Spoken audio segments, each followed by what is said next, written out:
Before GoldenEye reignited the Bond franchise in 1995, there was The Property of a Lady, a film that never made it past the shadows of development.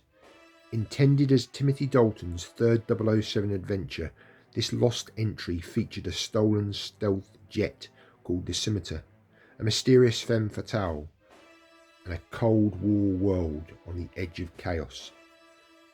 Legal battles and studio shake-ups kept it grounded, but its fingerprints are all over the future Bond films. Join us as we uncover the untold story behind the greatest James Bond film never made, The Property of a Lady.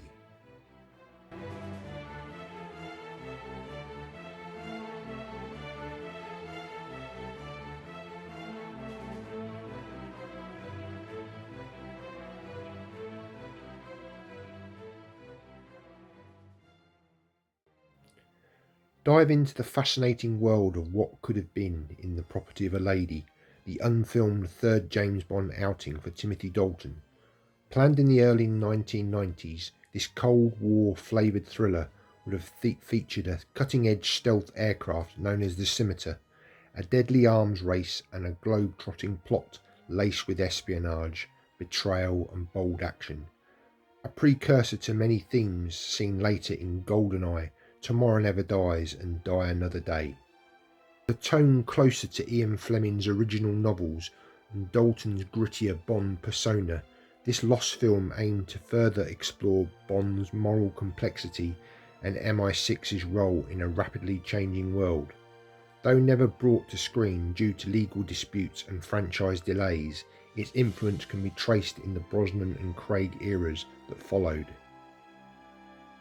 Explore its plot, characters and connections to the wider 007 universe in this deep dive into a Bond film that almost was and still echoes through the legacy of the series. We now continue with the fictitious idea for the long lost Property of a Lady. This is just completely fictitious and is just made for entertainment purposes. When a top secret British stealth aircraft, the Scimitar, is stolen during a covert demonstration, James Bond is sent to retrieve it. The trail leads him to a seductive but dangerous arms broker known only as the Lady, a woman whose past is as mysterious as the aircraft's origin. But as Bond delves deeper, he uncovers a plot involving rogue MI6 agents, Soviet hardliners and a deadly final sale that could spark World War III. Act 1 of the film. Bond intercepts an arms deal in the Middle East gone wrong, leading to intel about the Scimitar, a British-made stealth fighter developed in secret by a joint UK-US black project. It vanishes after a high-altitude test flight. M assigns Bond to track it down before it's sold to the hostile nation.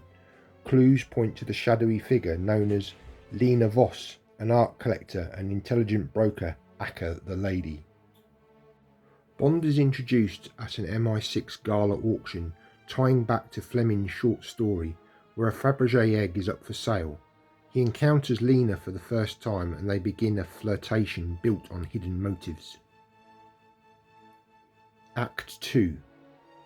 Bond follows Lena across Europe, Vienna, Prague, and a shadowy enclave in post-Soviet Central Asia, where Cold War remnants survive in the black market. He discovers Lena once worked for Soviet intelligence and has been collecting tech secrets, and that she now brokered a deal to sell the Scimitar to the highest bidder. Bond's contact in the CIA is killed, hinting at betrayal. He begins to suspect someone inside MI6 is working with Lena, possibly orchestrating the theft. The Scimitar is being housed in a buried bunker in Kazakhstan. Under heavy guard, Bond infiltrates the base and briefly disables the plane, only to be captured. Act 3. Lena visits Bond in captivity. She confesses she once believed in the system, East v West, but now works for profit. However, she hints she may not fully trust her clients.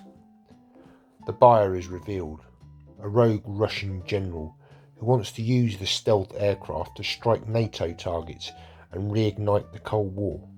He intends to frame the West for the attack. Lena switches sides, helping Bond escape, out of remorse or desire for redemption. They steal the aircraft together in a thrilling aerial escape and destroy the base. Final battle. Bond flies the Scimitar in a tense dogfight over the Black Sea, while Lena coordinates from the ground. The Russian general is killed and the sail is stopped. The ending.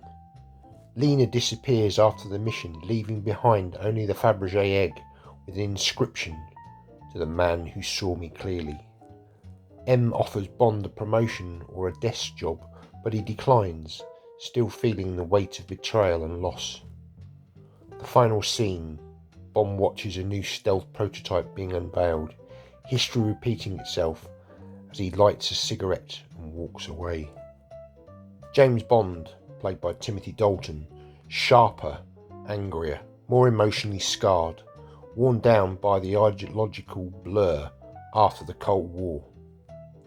Lena Voss, the lady, a former KGB operative turned art dealer and arms broker, intelligent, seductive, and morally ambiguous. She challenges Bond emotionally and intellectually. General Orlov, antagonist, rogue Russian general obsessed with restoring Soviet power, uses Lena to acquire the Scimitar.